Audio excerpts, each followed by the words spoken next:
Welcome to the CT.2 Thermostat pairing tutorial. Open the Rointe Connect app, which you should have previously downloaded from the App Store or Google Play. Select the zone where you have installed your thermostat. Tap on New Product and select Thermostat CT2. Activate pairing mode. To do this, press and hold the top left icon for 3 seconds. The device will restart and generate its own network, displaying the last 3 digits of it on the screen. The blinking of these digits, along with the flashing thermostat icon, will confirm that your device is in pairing mode. It will now scan for Bluetooth devices within range.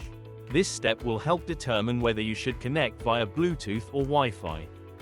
If your device appears in the list, stay on this video.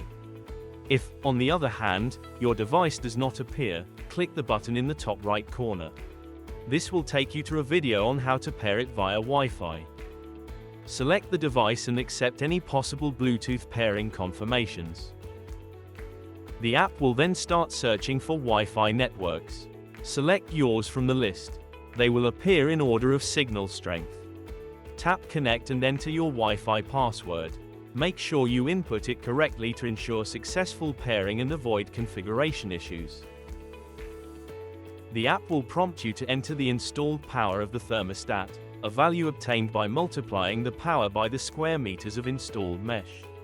This value will be used to calculate consumption statistics. Additionally, you must enter the maximum temperature for the floor sensor.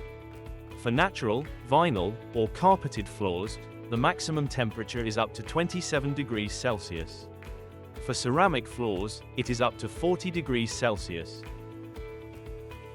All set, you can now conveniently control your underfloor heating system anytime and anywhere from your Rointe Connect app.